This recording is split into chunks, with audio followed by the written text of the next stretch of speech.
রূহুল আমিন হযরত জিবরাইল আলাইহিস সালাতু ওয়াস সালাম তিনাকে আল্লাহ বানালো। পৃথিবীর শুরু থেকে নিয়ে আমাদের নবী পর্যন্ত যত পয়গম্বর দুনিয়াতে আসলো এদের কাছে ওহীর বার্তা নিয়ে গেল। এরই নবীর উম্মতের দল, যুবক মুরব্বী পর্দার অন্তর আম্মা জানেরা, আল্লাহ পাক রব্বুল আলামিন হযরত আজরাইল আলাইহিস সালাতু ওয়াস সালামকে আদেশ দিবে, আজরাইল রূহগুলি কবজা করো। মানুষের রূহ কবজা করবে। মানুষের রূহগুলি কবজা করার পর আল্লাহর সামনে গিয়ে আজরাইল দাঁড়াবে। আজরাইল দেখো আজকের পৃথিবীতে কারা বাকি আছে? বলে আল্লাহ মানুষ নাই, এখন বাকি আছে জিন্নাতরা। বলে জিন্নাতদের রূহগুলি কবজা করো। আল্লাহ তাআলা বলেন ওয়া মা খালাকতুল জিন্না ওয়াল ইনসা ইল্লা লিয়াবুদুন। আমি আল্লাহ মানুষ বানালাম আমি আল্লাহর ইবাদত করার জন্য, জিন বানালাম আমি আল্লাহর ইবাদত করার জন্য। এই মিরপুর এলাকার যুবক মুরব্বী পর্দার অন্তর আম্মা জানেরা, আমরা যেরকম করে নামাজ পড়ি জিন্নাতরাও নামাজ পড়ে। আমরা যেরকম রমাদানুল কারিমে রোজা রাখি জিন্নাতরাও রোজা রাখে। আমরা যেরকম করে হজ করি জিন্নাতরাও হজ করে। প্রিয় ভাইয়েরা আমার, কিন্তু এদেরকে আমরা দেখি না। কারণ আল্লাহ তাআলা রব্বুল আলামিন বলে এই জিন্নাতরা হলো জিসমুন নার। আল্লাহ তাআলা এদেরকে আগুন দিয়া বানালো, আগুন দিয়া বানালো। এরা মানুষের রূপ ধারণ করতে পারে, এরা কুকুরের রূপ ধারণ করতে পারে, এরা কাকের রূপ ধারণ করতে পারে, এরা বিড়ালের রূপ ধারণ করতে পারে। তবে এক বর্ণনায় আসে জিন্নাতরা সবচেয়ে যেই বেশি রূপ ধারণ করে সেটা হলো বিড়ালের রূপ। বলুন আল্লাহু আকবার।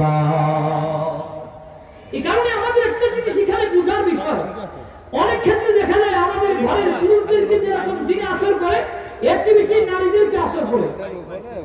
অনেক মানুষ আছে রাস্তাঘাটে চলতে গিয়ে বিড়াল দেখার পর সে ভয় পায়। আমি বলবো ওই জায়গায় আপনি ভয় না পেয়ে স্টেপ শট দাঁড়িয়ে পড়েন লা হাওলা ওয়ালা কুওয়াতা ইল্লা বিল্লাহিল আলিয়্যিল আযীম। অনেক ক্ষেত্রে দেখা যায় ভয় পাইয়া বিকরাল জ্বর উঠছে, জ্বর ওঠার পর এই জোরে জোরে একেবারে কবর পর্যন্ত চলে গেছে। এই কারণে ভয় নয়, দাঁড়ায় ওই জায়গায় পড়েন লা হাওলা ওয়ালা কুওয়াতা ইল্লা বিল্লাহিল আলিয়্যিল আযীম। আরেকটা আমল আমাদের করতে হবে। অনেক ক্ষেত্রে দেখা যায় আমাদের পুরুষদেরকে যেভাবে জিন আসর করে এর চেয়ে বেশি নারীদেরকে জিন্নাতরা আসর করে। কেন করে? এর একমাত্র কারণ হলো আমরা যে খাবার খাই, খেয়াল করুন, আমরা যে খাবার খাই আমাদের খাবারের অংশ থেকে আল্লাহ তাআলা জিন্নাতদের রিজিকের ব্যবস্থা করেছে। আমরা যে খাবারগুলি কেটে চুটে চুষে ফেলে দেই খাবার, এই খাবারটা অনেক ক্ষেত্রে দেখা যায় আমরা শুকনো জায়গায় রাখি, কিন্তু আমাদের ঘরের মহিলারা এটাতে পানির মধ্যে ফালায় নষ্ট করে ফেলে। পানির মধ্যে ফালায় নষ্ট করে ময়লা আবর্জনা স্তূপে ঢিল মেরে ফালায় দিয়ে এসে বলে এই কাজটা আমরা ঘরের মহিলারা করবো না। আমরা যারা পুরুষ আছি আজকে থেকে এই কাজটা যেন আমাদের বাসায় না হয়। কারণ আমরা যে খাবারটা ফালাই আল্লাহ তাআলা এই খাবারের মধ্যে জিন্নাতদের রিজিকের ব্যবস্থা করে রেখেছে। জয় বলুন আল্লাহু আকবার। আল্লাহ তাআলা বলেন দেখো কে আছে? বলে আল্লাহ জিন্নাতরা আছে, কো রূহ কবজা করো, তো রূহ কবজা করা হবে। জিন্নাতের রূহ কবজা করার পর আল্লাহর সামনে এসে আজরাইল দাঁড়াবে। আল্লাহ বলবেন আর কারা বাকি? বলে আল্লাহ এখন আমার তিনজন বন্ধু অতি কাছের হযরত আজরাইল আলাইহিস সালাতু ওয়াস সালাম এই কথা বলার পর আল্লাহ পাক রব্বুল আলামিন বলে আজরাইল যাও হযরত মিকাঈলের রূহ কবজা করো, ইসরাফিলের রূহ কবজা করো, হযরত রূহুল আমিন জিবরাইলের রূহ কবজা করো। প্রিয় ভাই আমার, আল্লাহর আদেশে হযরত আজরাইল আলাইহিস সালাতু ওয়াস সালাম মিকাঈলের রূহ কবজা করবে। মিকাঈল শেষ, হযরত ইসরাফিল আলাইহিস সালাতু ওয়াস সালামের রূহ কবজা করবে। ইসরাফিল শেষ, হযরত রূহুল আমিন জিবরাইল আলাইহিস সালাতু ওয়াস সালামের রূহটাকে কবজা করবে। একটু ফিল করেন তো সেদিনটার অবস্থাটা কেমন হবে। তো রূহ কবজা করার পর আর কেউ নাই। প্রিয় ভাইয়ের আমার, হযরত আজরাইল আলাইহিস সালাতু ওয়াস সালাম তখন আল্লাহর সামনে গিয়ে দাঁড়াবে। আল্লাহ তাআলা বলেন আখবিরনি মান ইয়াবকা। আজরাইল আর কে কে বাকি আছে? আজরাইল বলে আল্লাহ মানুষ নাই, জিন্নাত নাই, ফেরেশতাদের মধ্যে তিনজন বড় বড় ফেরেশতা আমার বন্ধু ছিল এরাও নাই, এখন কেবলমাত্র তুমি আর আমি বাকি, তুমি আর আমি বাকি।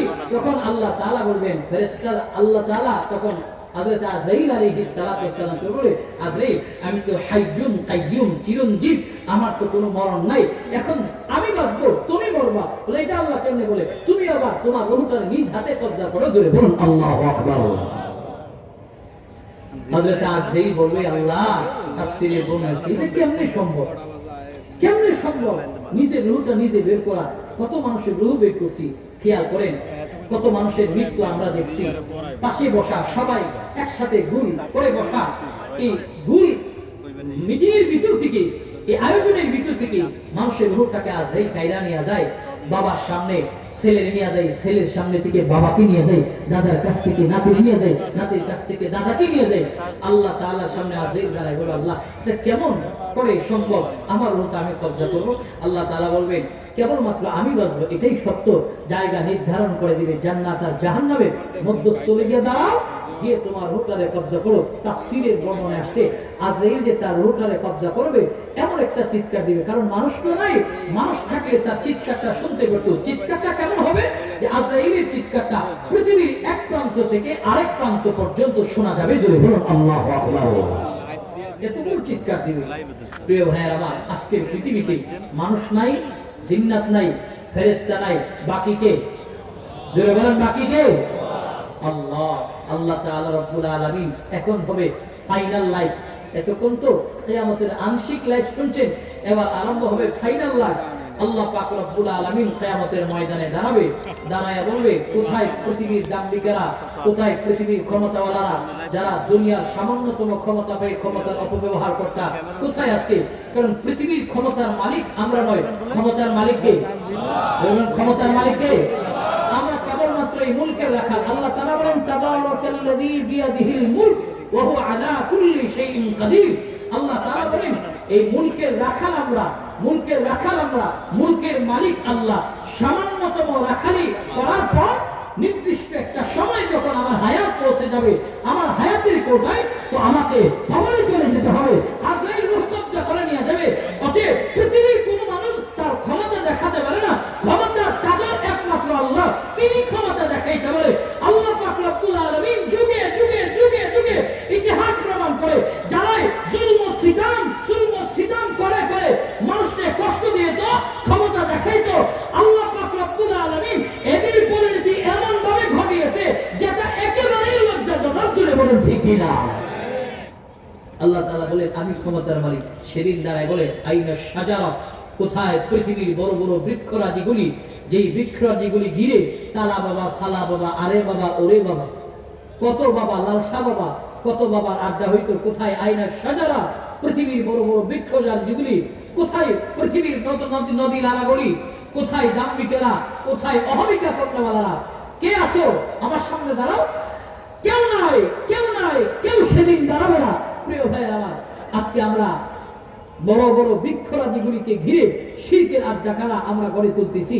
প্রিয় ভাইয়ের আমার, শিরিক করে করে আমরা আমাদের দামি ঈমানটাকে আজকে নষ্ট করতেছি। দেখেন, আপনার কাছে কোটি টাকা আছে কিন্তু আপনার ঈমান নাই, আল্লাহ তাআলার কাছে 4 আনার মূল্য নাই, কিন্তু আপনি একজন রিকশা চালক, আপনার 1 টাকাও নাই, দৈনিক যা কামাই করেন তা দিয়ে চলেন, আপনার কাছে ঈমান আছে, ঈমান দামি দৌলত। আজকে তো আমরা ঈমান টাকাই বিক্রি করি, কথার দ্বারা ঈমান বিক্রি করি, নির্বাচন আসলে তো 3-4 জায়গা বিক্রি করি। যদি বলুন ঠিক কিনা? উত্তর মহল্লার পার্টি আসলে বলা হয় তোমাকেই দেওয়া হবে, দক্ষিণ পাড়া থেকে মহল্লা থেকে আসতে বলা হয় তোমাকেই দেওয়া হবে, পশ্চিম পাড়ার মহল্লা থেকে আসতে বলা হয় ভোট খান তোমাকেই দেওয়া হবে। একজন মানুষের ভোট কয়টা? কথা বলেন সবাই। বিক্রি করলো কয় জায়গায়? 3 জায়গায়। শ্রেষ্ঠ নবীর উম্মতের আখলাক হতে পারে না, এই চেহারাটা রাসূলকে কেমনে দেখাবেন? আল্লাহ রাসূলের জবানকে মক্কার মুশরিকরা টাকায় খরিদ করতে চাইছে। রাসূল বলছেন, জীবন দিতে পারি, মরতে পারি, এরপরও জবান টাকায় বিক্রি করতে পারি না। জোরে বলুন আল্লাহু আকবার। সেই নবীর উম্মতের আজকে টাকায় জবান বিক্রি করে। প্রিয় ভাই আমার, আল্লাহ পাক রব্বুল আলামিন কিয়ামতের ময়দানে দাঁড়াবে, দাঁড়ায় বলবেন, আসো পৃথিবীর বড় বড় ক্ষমতাওয়ালারা কোথায়? কেউ নাই। আল্লাহ তাআলা বলবেন, আজকের দিনের রাজত্ব কার? আজকের দিনের রাজত্ব কার? আজকের দিনের রাজত্ব কার? আমি আল্লাহ। সেদিন কেউ নাই।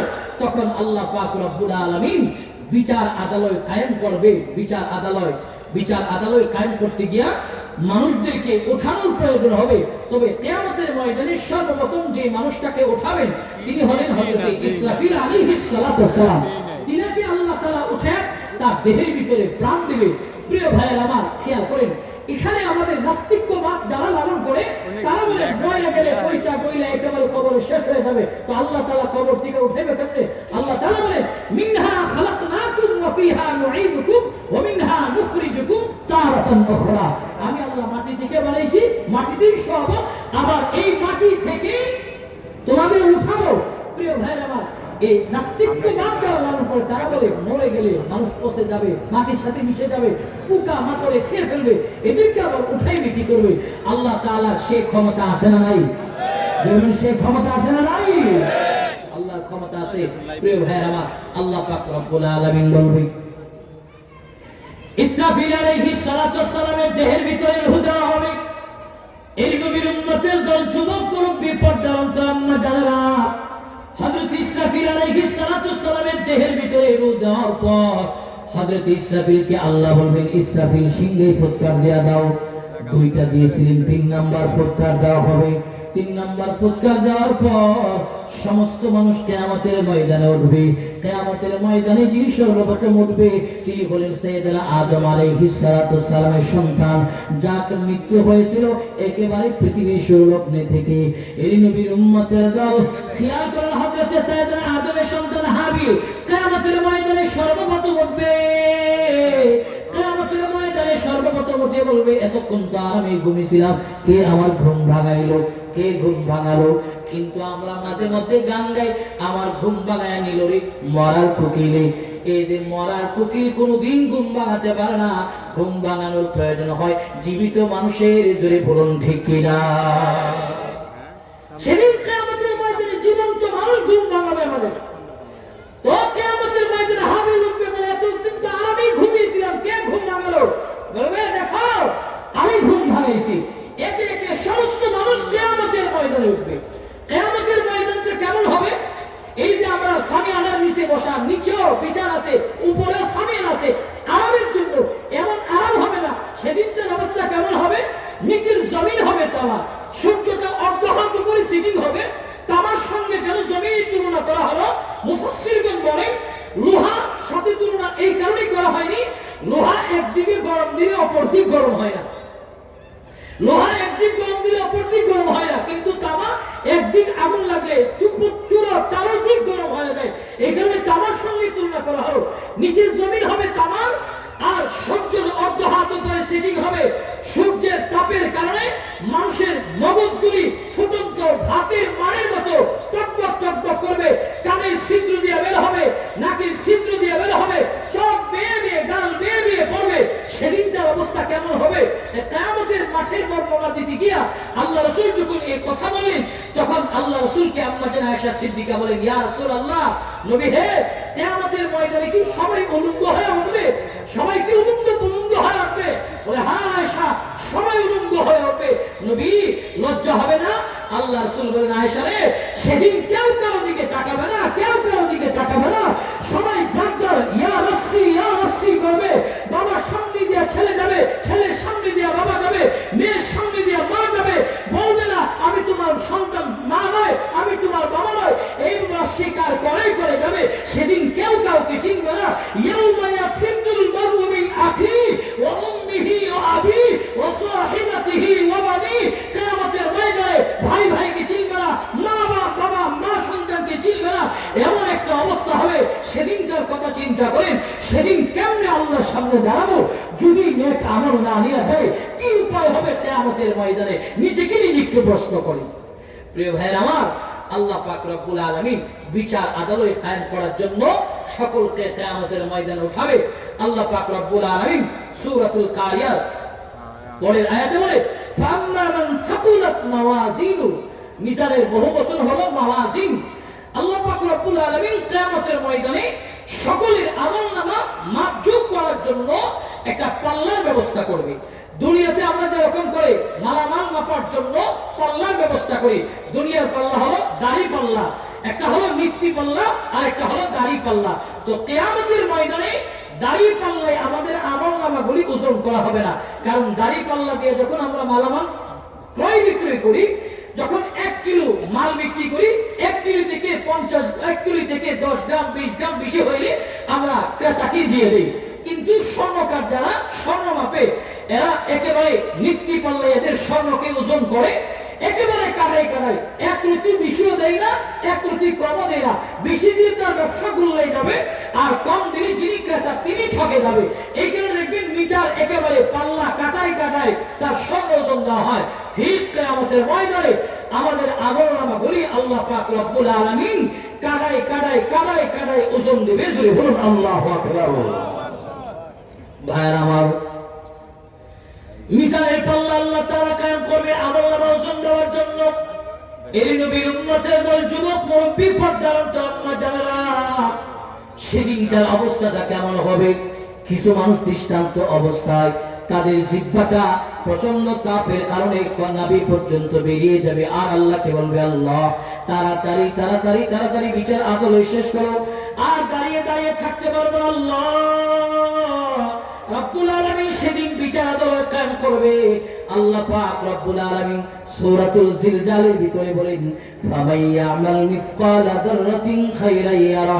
কিয়ামতের ময়দানে আল্লাহ পাক রব্বুল আলামিন আমলনামা যারা যারা যারা যারা হিসাব করবে, ভালো আমলকে হিসাব করবে, খারাপ আমলও হিসাব করবে।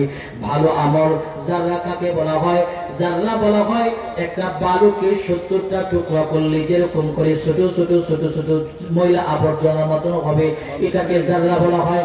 আরো সহজ ভাষায় বলি, আমরা যখন সূর্যটা প্রচন্ড রৌদ্র নিয়ে ওঠে, আমাদের ঘরের ভেন্টিলেটার ফাঁক দিয়া সূর্যের আলোটা যখন আমাদের ঘরে আসে, এই চিকন আলোর ভিতরে তাকায় দেখবেন ছোট ছোট ময়লা আবর্জনা দৌড়াদৌড়ি করে, ছোটাছুটি করে, এটাকে বলা হয় যারা। কিয়ামতের ময়দানে সেদিন আল্লাহ পাক যারা যারা মানুষের আমলনামা হিসাব করবে। আপনি একজনকে কথার দ্বারা সহযোগিতা করেছেন, সেটা হবে যারা। আপনি একজনকে কাজের দ্বারা সহযোগিতা করেন, সেটা হবে যারা। আপনি একজনকে টাকা অর্থ করে দিয়ে সহযোগিতা করলেন, সেটা হবে যারা। আপনি একজন আগন্তুককে রাস্তা দেখালেন, সেটা হবে যারা। আপনার কোনো ভালো আমল রাস্তা থেকে কষ্টদায়ক বস্তু উঠিয়ে দিলে, সেটা হবে যারা। এই মুসলমান মুমিনেরা খেয়াল করো, সেদিন যারা যারা যারা যারা আমলনামা হিসাব করা হবে। আমলনামা হিসাব করার পর আল্লাহ তাআলা রব্বুল আলামিন একদলের আমলনামা হিসাব করে ডান হাতে দেবে। ডান হাতে আমলনামা দেওয়ার পর তাদের আনন্দের আর সীমা নাই, আনন্দের আর সীমা নাই। তারা বলবে, আল্লাহ দুনিয়াতে উলামায়ে কেরামের জবান থেকে শুনেছিলাম ডান হাতে আমলনামা পাইলে তোমার জান্নাতে যাওয়া যায়। একদল ডানপন্থী হবে, ফেরেশতারা সামনে থেকে এসে আমলনামা ডান হাতে দেবে। আমলনামা ডান হাতে দেওয়ার পর তারা আনন্দ করবে আর উল্লাস করবে, বলবে, আল্লাহ আমাকে তুমি জান্নাত দিয়েছো, আনন্দে আত্মহারা হয়ে যাবে। আরেক দল মানুষের আমলনামা হিসাব করার পর মিজানের পাল্লায় ওজন দেওয়ার পর দেখবে নেকের পাল্লাটা হালকা হয়ে গেল, বদ আমলের পাল্লা ভারী হয়ে গেল। নেক আমল যেরকম করে যারা যারা হিসাব করা হবে, বদ আমলও যারা যারা হিসাব করা হবে। আল্লাহ পাক সূরাতুল জিলজালের শেষ আয়াতের ভিতরে বলে, ওয়া মান ইয়ামাল মিসকালা যাররাতিন শাররান ইয়ারা। এই মুসলমান মিরপুর এলাকার যুবক, মুরব্বি, পর্দার আম্মা জানেরা, আল্লাহ পাক রব্বুল আলামিন বলে কিয়ামতের ময়দানে বদ আমল আল্লাহ তাআলা যারা যারা হিসাব করবে। রাতের কাম, দিনের কাম, যা আকাম কুকাম আছে সব কিছু আমলনামার মধ্যে উঠে দেওয়া হবে। আমলনামার মধ্যে যারা যারা বদ আমল হিসাব করার পর বাম হাতে একদলের আমলনামা দেওয়া হবে। আমলনামা বাম হাতে দেওয়ার পর তারা বলবে, আল্লাহ এই আমলনামা আমার নয়। খেয়াল করেন, তারা বলবে, আল্লাহ এই আমলনামা আমার নয়, এই আমলনামা আমার নয়। কারণ দুনিয়াতে এমন কিছু ছাপাবাজ আছে যাদের কাজে হলো ছাপাবাজি করে করে করে করে চলা, অপরাধ করে এই অপরাধটারে ঢাকা দেওয়া, অপরাধ করে করে করে করে পয়সা দিয়ে অপরাধটা ঢাকা ফেলা। এই মুসলমান উম্মতেরা শোনো, কিয়ামতের ময়দানে সেদিন ঘুষ চলবে না, ঢাকা চলবে না। সেদিন কিয়ামতের ময়দানে একদল মানুষ চিন্তা করবে, দুনিয়াতে নইলে সই বানিয়ে চলে আসছি, মিথ্যা কথা বলে আসছি, আজকে কিয়ামতের ময়দানে আল্লাহর সামনে দাঁড়ায় একটা মিথ্যা কথা বলে দেখি বাঁচা যায় কিনা। এই নবীর উম্মতের দল, যুবক, মুরব্বি, পর্দার আম্মা জানেরা, কিয়ামতের ময়দানে ডানপন্থী যারা হবে, আমলনামা বাম হাতে দেওয়ার পর তারা আল্লাহর সামনে দাঁড়ায় বলবে, আল্লাহ এই আমলনামা আমার নয়। আল্লাহ বলবেন, তুমি অস্বীকার করতেছো? বলে, হ্যাঁ। আল্লাহ বলবেন, শুধু আমলনামা একটা কপি তোমারে দিয়েছি, একটা কপি দিলাম, এই আমলনামা আরেকটা কপি কিন্তু আমার হাতে আছে। এই নবীর উম্মতের দল, আল্লাহ পাক রব্বুল আলামিন কিয়ামতের ময়দানে ডাক দিবে, কিরামান কাতিবিনা ইয়ালামুনা মা তাফআলুন। কিরামান কাতিবিন, দুইজন ফেরেশতা আমাদের সঙ্গে আছে না নাই?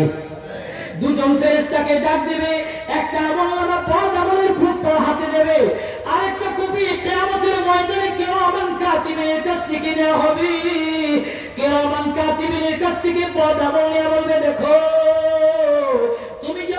করতেছো আমলনামা তোমার নয়।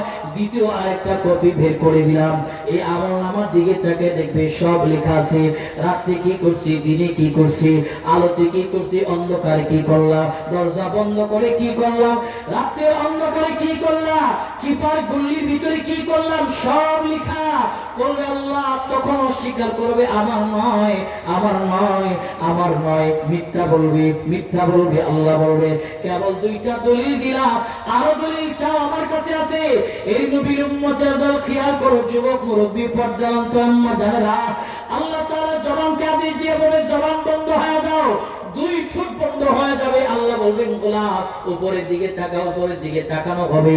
উপরের দিকে তাকানোর পর আল্লাহ তাআলা আমাদের গলার নিচে ছোট্ট একটা হাড্ডির ব্যবস্থা করে, সেটা হাড্ডি মনে করলে চলবে না, এটা হলো আল্লাহর দেওয়া একটা মেমোরি কার্ড। মেমোরি কার্ড যেমন করে একটা মেমোরির ভিতরে বহু তথ্য রাখা সম্ভব, একটা পেন ড্রাইভের ভিতরে বহু তথ্য রাখা সম্ভব। আল্লাহ পাক রব্বুল আলামিন, কারণ আমরা এই যে মুঠোফোনের মধ্যে যে কথা বলি, এখান থেকে কথা বলে ওই পারের মানুষটা শুনে, এই কথাটা কিন্তু একটা অফিস হয়ে তার কাছে ট্রান্সফার হয়।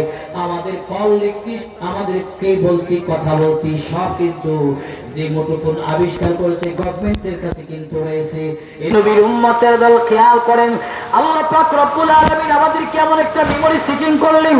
আল্লাহ তাআলা বলেন যা বলো যা করো, আমি আল্লাহ রেকর্ডিং করার জন্য একটা মেমোরি কার্ডের ব্যবস্থা করলাম।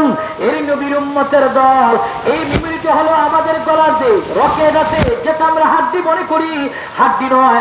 আল্লাহ তাআলা বলেন আরেকটা কবি এই জায়গা থেকে কিয়ামতের ময়দানে বের করবে। কিয়ামতের ময়দানে বের করে বামপন্থীর সামনে যে ওপেন করবে, তখন বলবে আল্লাহ আমলনামা আমার নয়। আল্লাহ বলবেন এখনো অস্বীকার করতেছো, বলে হ্যাঁ। আল্লাহ তাআলা বলবেন দেখো এখনো তুমি অস্বীকার করতেছো, আমলনামা তোমার নয়, তবে আমার কাছে আরো দলিল আছে, আমার কাছে আরো দলিল আছে। বলে আল্লাহ কি দলিল তোমার কাছে আছে? আল্লাহ বলবেন তোমার সব আমলনামার কপি আমার সামনে রাখো। আমলনামার কপি সামনে রাখা হবে। কপিগুলি সামনে রাখার পর আল্লাহ তাআলা বলবে তোমার হাতের ফিঙ্গারপ্রিন্ট প্রতিটা পৃষ্ঠায় পৃষ্ঠায় দেওয়া আছে। জোরে বলুন আল্লাহু আকবার। প্রত্যেকটা মানুষের ফিঙ্গারপ্রিন্ট হাতের আছে না নাই? এই যে আমার এই আঙ্গুলের ফিঙ্গারপ্রিন্ট শাহাদাত আঙ্গুলের সঙ্গে মিলে না, শাহাদাত আঙ্গুলের ফিঙ্গারপ্রিন্ট কনিষ্ঠ আঙ্গুলের সঙ্গে মিলে না। প্রত্যেকটা মানুষের ফিঙ্গারপ্রিন্ট আছে। দেখেন এখন তথ্য প্রযুক্তি ফিঙ্গারপ্রিন্টের খুব গুরুত্ব আরোপ করেছে। প্রিয় ভাইয়ের আমার, আমার হাতের ফিঙ্গারপ্রিন্ট আপনার সঙ্গে মিলে না, আপনার ফিঙ্গারপ্রিন্ট আমার সঙ্গে মিলে না। বর্তমান বিজ্ঞান ফিঙ্গারপ্রিন্টের এত গুরুত্ব দিয়েছে, এই ফিঙ্গারপ্রিন্টের গুরুত্ব আল্লাহ তাআলার কাছে পৃথিবীর সৃষ্টির পর থেকেই ছিল। বলুন আল্লাহু আকবার। আল্লাহ তাআলার কাছে ছিল শুধু হাতের ফিঙ্গারপ্রিন্ট নয়, আমাদের আই ফিঙ্গারের গুরুত্ব আল্লাহ তাআলার কাছে ছিল। প্রিয় ভাইয়ের আমার, বর্তমানে পাসপোর্ট করতে গেলে হাতের ফিঙ্গারপ্রিন্ট যেমন দিতে হয়, ঠিক আই ফিঙ্গারও দিতে হয়। অনেক মানুষ আই ফিঙ্গার কি জানে না। প্রিয় ভাইয়ের আমার, আই ফিঙ্গার হলো যারা পাসপোর্ট করতে যান, আমাদের সামনে একটা ডিভাইস, যিনি কম্পিউটারে কাজ করেন, তিনি আমাদের সামনে ধরতে বলেন। আগে একটা সময় ছিল একজনের পাসপোর্ট দিয়ে আরেকজন গলা লাগায় বিদেশ যাওয়ার সুযোগ ছিল, যেটাকে গলা কাটা ভিসা বলা হতো, গলা কাটা পাসপোর্ট বলা হতো। বর্তমান সময় কিন্তু এই সিস্টেম আর নেই। এখন আপনি এয়ারপোর্টে ইমিগ্রেশনে যাবেন তো পাসপোর্ট দিবেন, আপনার পুরো ডাটা বের হয়ে আসবে, সাইবার আপনার পুরো ডাটা বের হয়ে আসবে। প্রিয় ভাইয়ের আমার, ফিঙ্গারপ্রিন্টের গুরুত্ব যেরকম আছে, আই ফিঙ্গারের গুরুত্ব আছে।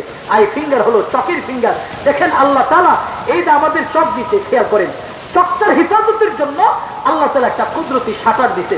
দুনিয়ার দোকানের শাটার যদি তালা খুলে সকালবেলা খুলতে যায় তো উপর উঠাইতে গেলে cat cat cat cat cat cat করে উপর উঠে, আবার নিচে নামাইতে গেলে cat cat cat cat cat cat করে নিচে নামে। কিন্তু আল্লাহ তাআলা আমাকে আপনার এমন একটা শাটার দিতে, দৈনিক কতবার নিচে নামাইতেছেন, উপরে নিতেছেন, কোন আওয়াজ হয়? বলেন তো আল্লাহু আকবার। যদি আওয়াজ হইতো আমাদের পাশে কেউ থাকতে পারতো না, বিরক্ত বোধ হইতো, আমরা নিজেরাই বলতাম আল্লাহ এটা কেড়ে নিছিল, আমরা নিজেরাই বলতাম। দেখেন চোখের পর্দার নিচে আল্লাহ তাআলা সাদা একটা আবরণ আমাদের রয়েছে। সাদা আবরণের মধ্যে আল্লাহ তাআলা এমন একটা কুদরতি পানির ব্যবস্থা করছে। আমরা অনেক সময় মোটর বাইকে যাই, স্পিডে হাঁটি, সাইকেল চালাই, ছোট্ট একটা পোকা আমাদের চোখে আসে। খেয়াল করেন এই চোখের এই পাতলা অংশটি যদি এই পিচ্ছিল পানিতে না থাকতো, এক বর্ণায় আসে, তাহলে আমাদের চোখ নষ্ট হয়ে যেত। এই যে ময়লাটা পড়ার সঙ্গে সঙ্গে আমরা একটা ঘষা দিই, ঘষা দিলে একটু পানি বের হয়, পানিটা বের হয়নি, এই যে ময়লাটা চকে পড়ছে, পোকা পড়ছে, পোকাটা চকের এক কর্নারে চলে আসে। আল্লাহ পাক রব্বুল আলামিন বান্দার সুবিধার জন্য এই পানিটার ব্যবস্থা চকে করেছে, জোরে বলুন আল্লাহু আকবার। এরপরে কালো মণি, কালো মণির ভিতরে আপনারা আয়নার সামনে গিয়ে তাকায় দেখবেন আঁকা বাঁকা আঁকা বাঁকা আঁকা বাঁকা আরবি অক্ষরের মতন কি যেন দেখা যায়, এটাকেই বলা হয় আই ফিঙ্গার। পাসপোর্ট নিতে গেলে আই ফিঙ্গার দেওয়া হয়। তো আল্লাহ তাআলা কিয়ামতের ময়দানে বলবে, এই প্রত্যেকটা বদ আমলের পৃষ্ঠে তোমার ফিঙ্গারপ্রিন্ট চাপ দাও। ফিঙ্গারপ্রিন্ট চাপ দিবে, আমল বদ আমল মিলে যাবে। তখন বলবে আল্লাহ, হ্যাঁ এই আমল নামা আমার। আল্লাহ বলবেন যাও জাহান্নামে যাও। প্রিয় ভাই আমার, জাহান্নামের আগুন সেদিন সহ্য করতে পারবেন না।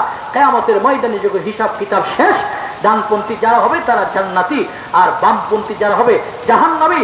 জান্নাতে যারা যাবে আয় তাদের কি আনন্দ, আর জাহান্নামে যারা যাবে এদের কি কন্দ। কারণ জাহান্নামের বর্ণনা দিতে গিয়ে আল্লাহ রাসূল বলেন, জাহান্নামের বর্ণনা দিতে গিয়ে রাসূলের সাহাবী আবু হুরায়রা বলেন, জাহান্নামের আগুনটা এতটাই ভয়াবহ হবে, দুনিয়ার আগুন তো লাগলে ফায়ার সার্ভিস তৎক্ষণাৎ খবর দিলে নিভাইতে আসে। যখন আমরা পাশে থাকি সবাই মিলে পানি ছিটাই, বালি দেয়, তখন আগুন নিভে যায়, নিয়ন্ত্রণে আসে। কিন্তু জাহান্নামের আগুন নিবানোর মতো কোনো মানুষ থাকবে না দোস্ত, কোনো মানুষ থাকবে না। জাহান্নামের আগুনটা শরীরের একটা অঙ্গে লাগলে কলিজা পুরা দুর্গন্ধ বের হয়ে যাবে। সেদিন বুঝে আসবে কেন জিন্দেগি কাজে লাগাইলাম না। প্রিয় ভাইয়ের আমার, এই কারণে কিয়ামতের ময়দানে আমাদেরকে দাঁড়াতে হবে।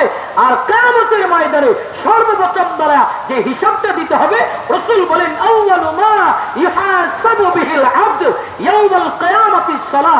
কিয়ামতের ময়দানে সর্বপ্রথম দ্বারা নামাজের হিসাব দিতে হবে। কিন্তু আজকে এই নামাজের গুরুত্ব আমাদের কাছে নাই। আজকে মসজিদের মিনার থেকে আযান হয় আল্লাহু আকবার আল্লাহু আকবার, আল্লাহ সবচেয়ে বড়, দুনিয়ার কাজ বড় নয়। হাইয়া আলাস সালাহ, নামাজের দিকে এসো। হাইয়া আলাল ফালাহ, কল্যাণের দিকে আগাও। কিন্তু আমি আপনি কল্যাণ তালাশ করি চাকরির ভিতরে, আমি আপনি কল্যাণ তালাশ করি সিএনজি, অটো রিক্সা, ব্যবসা বাণিজ্যের ভিতরে। কল্যাণ দেনওয়ালা একমাত্র কেউ, যারা বলেন কেউ। কিন্তু আল্লাহর কদমে সিজদা দিতে আসি না। অনেক মানুষ আছে আযান শুনছে মসজিদের পাশ দিয়া যায়, নামাজের দরদ নাই। দেখেন কিয়ামতের ময়দানে নামাজের হিসাব দিতে হবে। এই যে দুনিয়া নিয়ে ব্যস্ত পেরেশান, এই দুনিয়া আজ আছে তো কাল থাকবে না। যাদের সেটেলমেন্টের চিন্তা করে করে আপনার আখিরাতের সেটেলমেন্টের কথা বলে গেলেন, দেখেন বিবি ছেলে মেয়ে আপন আত্মীয় স্বজন যারাই আছে সবাই আমার কাছে মহব্বত করে কেবলমাত্র শুধুমাত্র একটা জিনিসের কারণে, সেটা হলো দেহ পিঞ্জিরার ভিতরে প্রাণবায়ু আছে। প্রাণবায়ুটা যতক্ষণ পর্যন্ত জীবিত থাকবে ততক্ষণ পর্যন্ত বিবির কাছে দামি স্বামী, ছেলে মেয়ের কাছে দামি বাবা। যখন প্রাণবায়ুটা বের হয়ে যাবে, বাপ যুবক, প্রাণবায়ুটা যখন বের হয়ে যাবে, যে বিবির সঙ্গে 40 বছর কাটাইলে বিবি বলবে না আমার স্বামীকে আরো আধা ঘন্টা রেখে দাও, বরঞ্চ যেই খাটে 40 বছর খাটাইছেন, যেই রুমে কাটাইছেন, এই রুমে রাত্রের বেলা বিবি সন্তান যাইতে ভয় করে, করে বলুন ঠিক কিনা? ভয় করে যায় না, দরজা আবদ্ধ করে রাখে।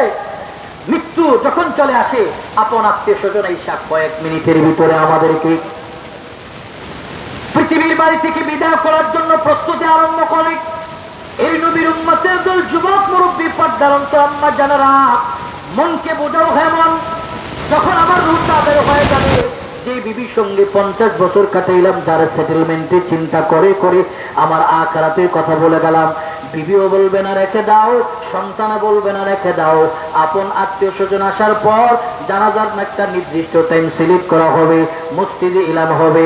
কেউ যাবে বাঁশ বাগানে বাঁশ আনার জন্য, কেউ যাবে কাপনের দোকানে কাপড় আনার জন্য, কেউ যাবে কবর খনন করার জন্য। এমন করে যার যার দায়িত্বগুলি বন্টন হয়ে যাবে।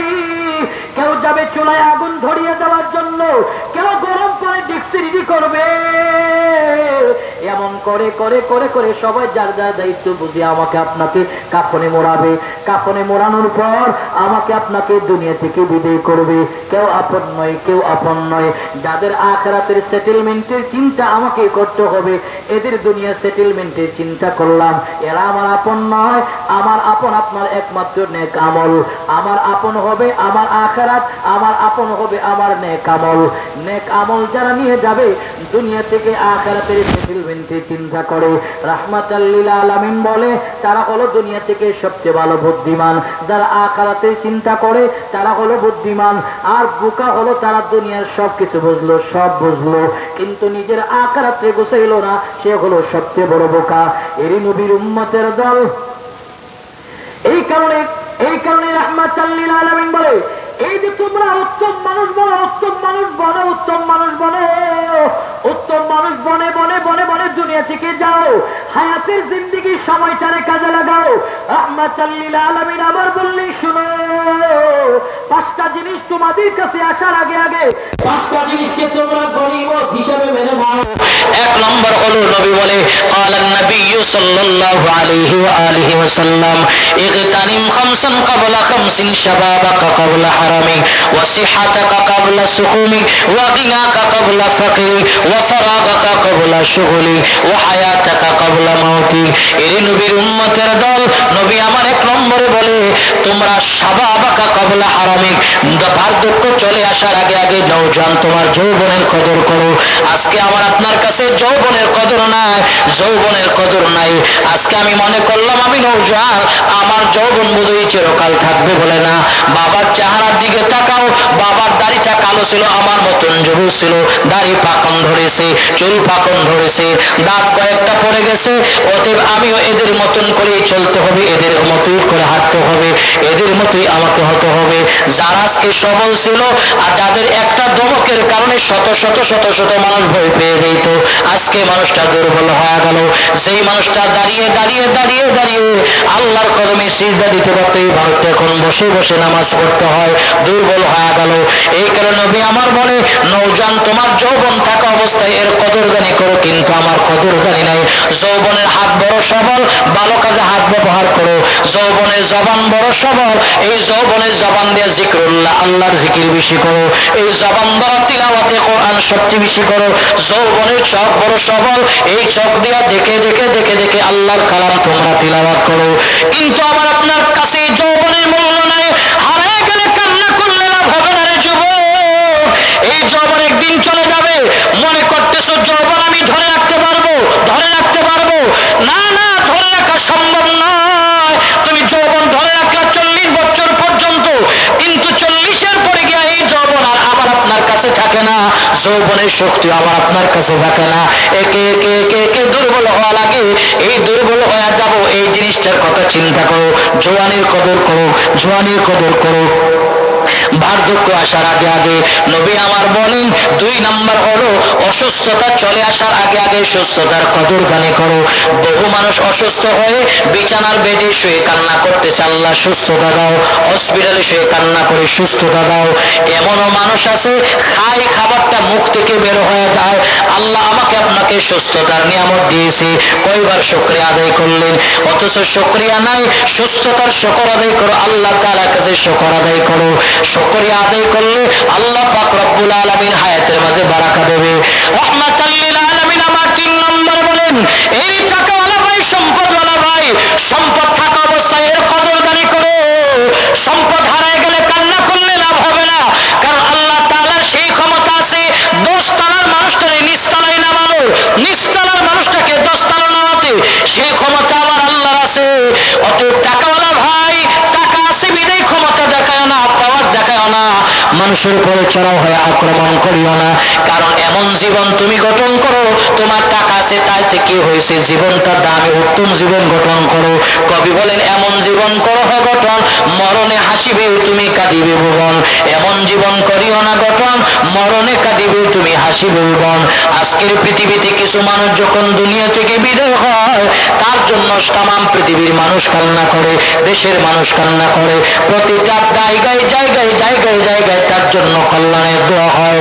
আর কিছু মানুষ যখন মারা যায়, তখন কিছু মানুষ আফসোস করে, বলে আল্লাহ হে যে মরছে ভালো হয়েছে। জোরে বলুন ঠিক কিনা? কি কারণ? বলে এইভাবে তার জীবন গঠন করতে পারায়। ভাই যারা দাঁড়ায় আছেন, তারা দাঁড়ায় আছেন, যারা সাইডে দাঁড়ায় আছেন, সাপ খেলা মানুষ দাঁড়ায় দেখে, যদি বসার সুযোগ থাকে সাইডে যারা বাম পাশে দাঁড়ায় আছেন, পর্যাপ্ত পরিমাণ জায়গা আছে আমাদের ডান পাশে, বসে যান ইনশাআল্লাহ, আল্লাহ তাআলা বারাকা দেবে। সাপ খেলা মানুষ এইভাবে দাঁড়ায় দেখে, যেহেতু জায়গা আছে আপনারা একটু বসে যান। প্রিয় ভাইয়ের আমার, এই কারণে এমন জীবন আমাদের গঠন করতে হবে যে মারা যাওয়ার পরও মানুষ আমাদের জন্য কল্যাণের দোয়া করে, এমন জীবন গঠন করতে হবে। এই কারণে আল্লাহ রাসূল বলেন, টাকা আছে তো টাকার বলে, ক্ষমতার বলে, টাকার পাওয়ারে মানুষকে আক্রমণ করে কথা বলা যাবে না। কিছু নতুন নতুন টাকাওয়ালা পয়সাওয়ালা টাকা হইলে গেলে বাজারে গিয়া দোকানে, চায়ের দোকানে, যে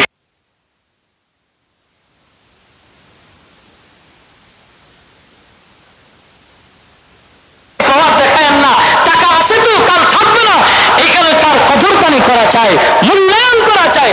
আল্লাহ রাসূল 4 নম্বরে বলেন, ওয়াফারাকা ক্বাবলা শুগলিক, অবসর সময়ের কদর করো। ব্যস্ততা চলে আসার আগে আগে, আমার আপনার কাছে আজকে কর্মব্যস্ততা চলে আসার আগে আগে রাসূল বলে অবসর সময়ের কদর করো। অবসর সময়ের মূল্যায়ন, কদর আজকে আমার আপনার কাছে নাই। দেখেন আজকে আমি অবসর সময় বন্ধুদের আড্ডায় ক্রিকেট খেলায়, ফুটবল খেলায়, ব্যাডমিন্টন খেলায়, আরো বিভিন্ন খেলায় অতিবাহিত করতেছি। এমন একটা সময় আসবে আমার আপন কাছের মানুষগুলি বলবে, দোস্ত তোর সঙ্গে 5টা মিনিট বসে গল্প করব। বলবেন সময় নাই। বলে কেন? জিম্মাদারি, আমার পরিবারের দায়িত্ব সব আমার উপরে, আমি তোমার সাথে বসে খুঁজবুল করার কোন সময় নেই। এই কারণে অবসর সময়ের মূল্যায়ন করো। কর্মব্যস্ততা আসার আগে আগে কিভাবে মূল্যায়ন? অবসর সময় পাইছেন তো 3 দিনের জন্য দাওয়াত ও তাবলীগের নেশাবে বের হন। 3 দিনের জন্য দাওয়াত ও তাবলীগের নেশাবে বের হন। এখন তো তাবলীগে পাঠাইতে গেল ভেজাল, জিজ্ঞেস করে হুজুর কোন দলে যাবো? তো কোন দলে যাবেন যেটা সহিহ, উলামা ইকরামের সঙ্গে যাবেন, ধরে বলুন ঠিক কিনা? উলামা ইকরামের নেতৃত্বে যেটা হয়, আলেম উলামার পরামর্শে যে তাবলীগ হয়, এই তাবলীগে যাবেন, কারণ এটা মুবারক জামাত। প্রিয় ভাইয়ের আমার, বেঈমান কুফফারদের ষড়যন্ত্র আর চক্রান্তের লাস্ট শিকার হলো এই মুবারক জামাত। কারণ এটাকে আওয়ামী লীগ বলেন, বিএনপি বলেন, যে কোনো দল বলে, দল মত নির্বিশেষে এই কাজকে সবাই দিল থেকে মহব্বত করত। বেঈমান কুফফাররা এরা চায় মুসলমানদের প্রত্যেকটা জায়গায় জায়গায় এদেরকে নিয়ে আলাক আলাক করা যায়। আল কুফরু মিল্লাতুন ওয়াহিদা, तमाम পৃথিবীর কুফফাররা এক। এদের টার্গেট আর মিশন হলো ইসলামকে নিধন করা, ইসলামকে নিধন করা, এরপরে মুসলমানকে নিধন করা। এদের টার্গেট, এদের মিশন, এরা সফল। আজকে মুসলমান দলে দলে আলাদা। সে বলে তুমি এই পীরের মুরিদ, সে বলে তুমি ওই পীরের মুরিদ, আরেকজন বলে তুমি উসাটুবি পড়ছো, আরেকজন বলে তুমি পাঁচকুল্লি পড়ছো। এই নিয়ে ঠেলা ঠেলি আর ধাক্কা ধাক্কির কারণে আজকে মুসলমানদের বৃহত্তর শক্তি কমেছে। তো বেঈমানরা আমাদের ভিতরে ঢুকে কাজ করার সাহস পেয়েছে। প্রিয় ভাইয়ের আমার, আজকে মুবারক এক জামাত দাওয়াত ও তাবলীগকে কলুষিত করার জন্য একজন ব্যক্তিকে বেঈমান কুফফাররা টার্গেট করেছে, এটা হলো মাওলানা সাদ সাহেব। কারণ চিন্তা করছে এই জায়গায় যদি ভেজাল লাগানো যায় তো উম্মার মধ্যে ফাটল দাঁড়ানো অতি সহজ। কারণ এরা চায় না, প্রিয় ভাইয়ের আমার, আমাদের পার্শ্ববর্তী দেশ চায় না যে মুসলিমরা এক হোক। সাধারণত গত কয়েকদিন আগে আপনারা দেখছেন যশোর এক মাদ্রাসায় যেমন খুশি তেমন সাজো একটা অনুষ্ঠানের ভিতরে ককশিট দিয়া AK-47 বানাইছে। তো একজন হামাস যোদ্ধা সাজে তো বক্তৃতা দিছে। এই ভারতে মিডিয়াগুলি এই ককশিটের AK-47 এর ভিডিও নিয়ে তারা প্রচার করছে যে বাংলাদেশে প্রত্যেকটা মাদ্রাসায় জঙ্গি ট্রেনিং দেওয়া হইতেছে। চিন্তা করেন এরা আমাদের কিনে কত মাথা ব্যথা। প্রিয় ভাইয়ের আমার, এরা আমাদের দেশটাকে একেবারে চুষে শেষ করে ফেলেছে। জোরে বলুন ঠিক কিনা? অপেক্ষা করেন, একটা দেশ যখন কাঠামোতে আসতে গিয়া সময় লাগবে। প্রিয় ভাইয়ের আমার, একটা দেশকে একটা জায়গায় আনতে গিয়ে সময় লাগবে। এই সময়টা আমাদের দিতে হবে, ধৈর্য ধারণ করতে হবে। প্রিয় ভাইয়ের আমার, তো বেঈমান কুফফাররা 100ই গাটা মুসলিমদেরকে কিভাবে দলে দলে আলাদা করা যায়, ঠিক মুবারক জামাতকে আলাদা করেছে।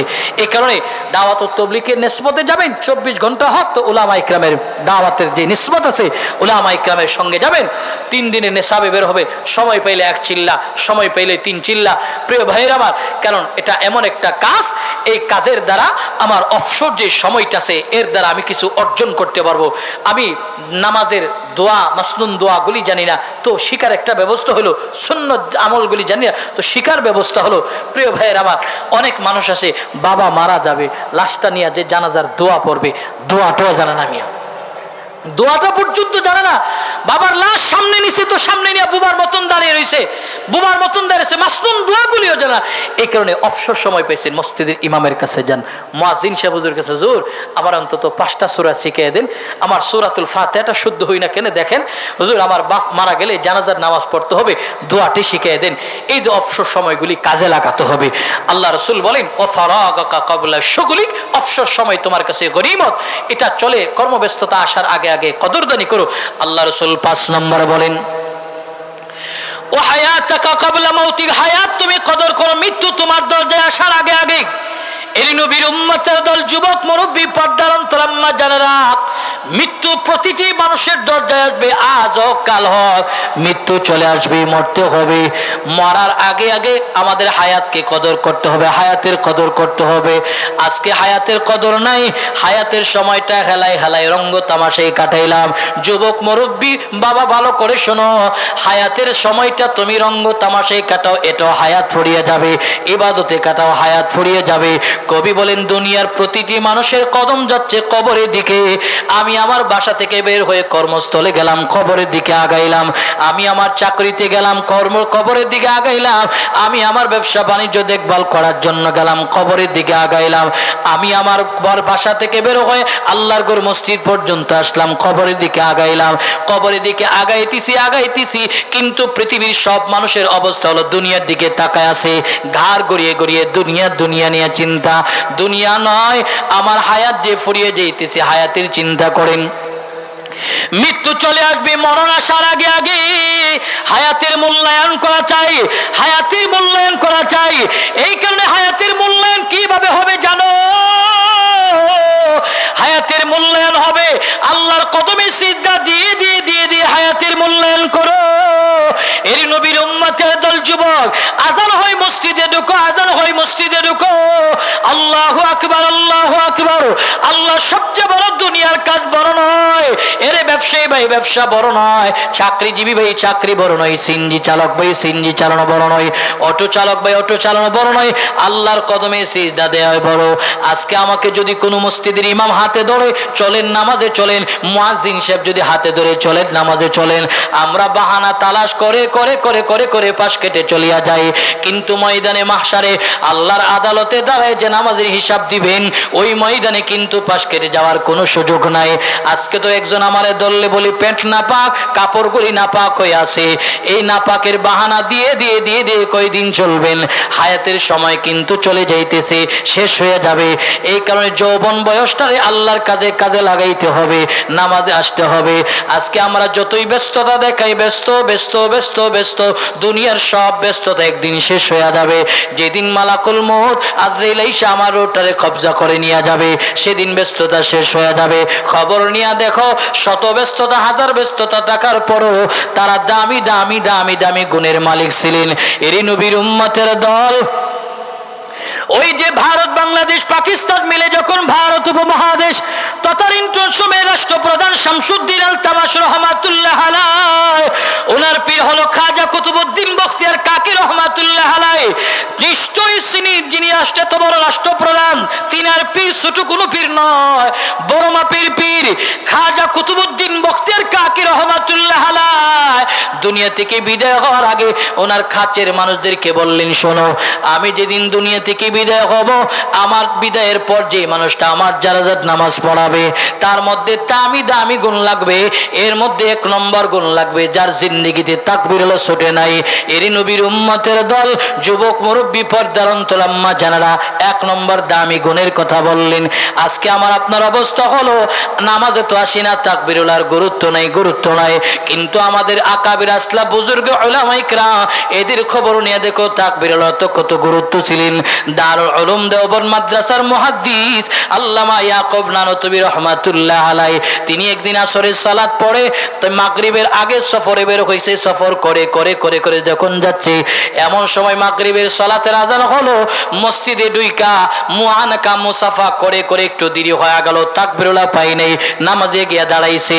নামাজ শেষ করার পর ইয়াকুব নানতুবি রহমাতুল্লাহ আলাইহি চিৎকার দিয়া বেহুশ হইয়া জমিনে পড়ে গেল। খাদেম মাথার মধ্যে পানি ডালে, পানি ডালার পর হুশ ফিরে আসার পর জিজ্ঞেস করলেন, শেখ আমার কেবল নামাজের কাতারে দাঁড়ালেন, নামাজের কাতারে দাঁড়ায় আমাদের সঙ্গে নামাজ আদায় করলেন, নামাজের পর অজ্ঞান হয়ে গেলেন, কারণ জানবার চাই। ইয়াকুব নানু তুমি বলে শোনো, আমি এত বছর যাবত তাকবীরুল্লাহর সঙ্গে সালাত আদায় করি, আজকের মাগরিবের তাকবীরুল্লাহ আমি পাই নাই। এই কারণে আমি চিন্তা করলাম, এখন যদি আমার মরণ হয় আল্লাহর সামনে আমি কেমনে দাঁড়াবো, এই চেহারা আমি কেমনে দেখাবো।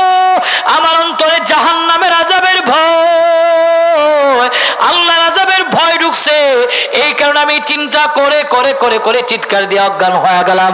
এদের অন্তরের ভিতরে নামাজের গুরুত্ব, তাকবীরুল্লাহর গুরুত্ব ছিল, কিন্তু আমার আপনার অন্তরের ভিতরে নাই।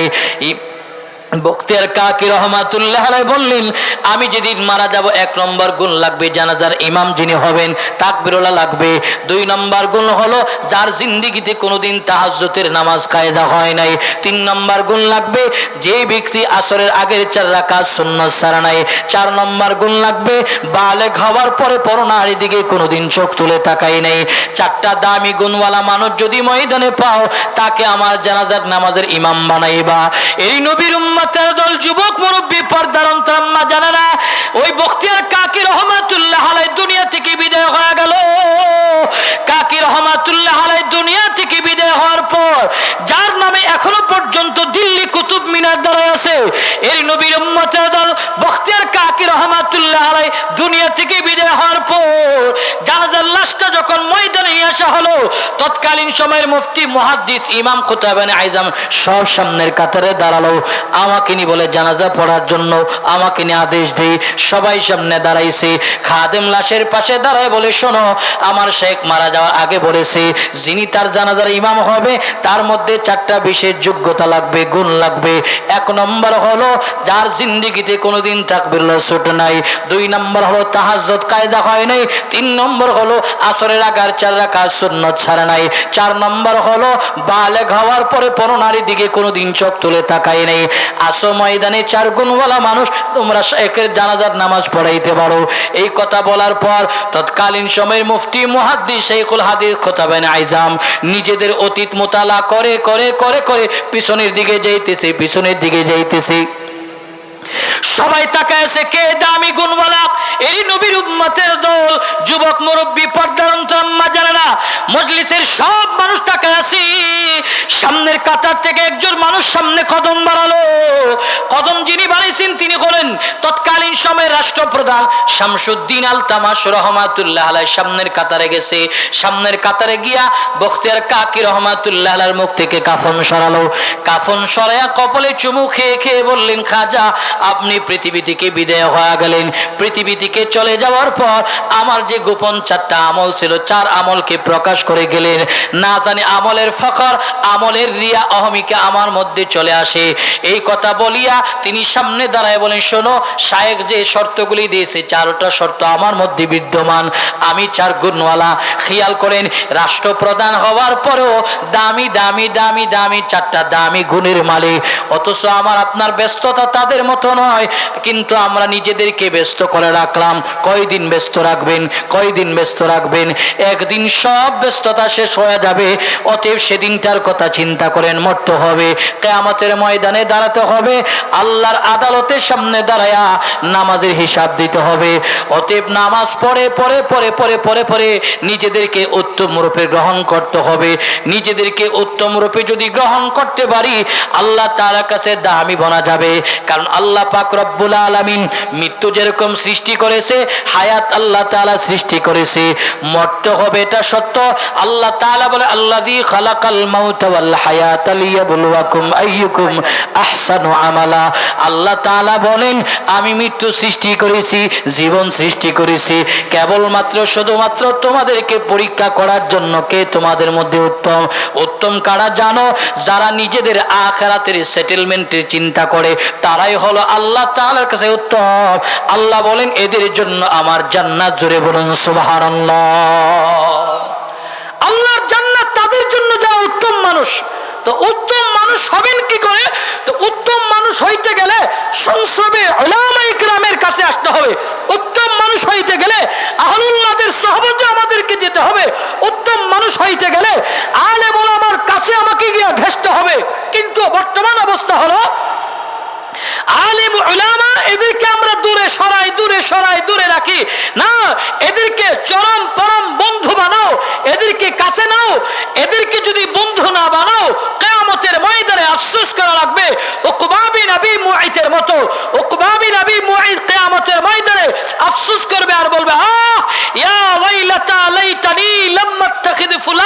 খালিলা, নিজের হাত চিবিয়ে চিবিয়ে কামড়িয়ে কামড়িয়ে খাবে আর কিয়ামতের ময়দানে দৌড়াবে, বলবে আফসোস আমি কেন আল্লাহ রাসূলকে বন্ধু বানাইলাম না, কেন অমুক তুমুককে বন্ধু বানাইলাম।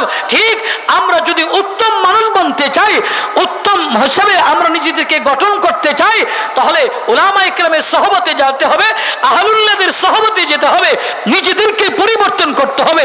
আখিরাতের কথা চিন্তা করো।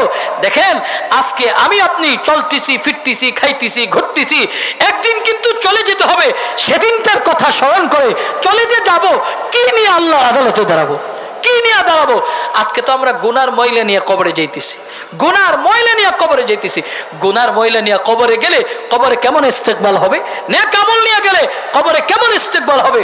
গুনার ময়লা নিয়ে যদি যাই কবর কেমন ব্যবহার করবে, আর নেক আমল যদি নিয়ে যায় কবর কেমন ব্যবহার করবে?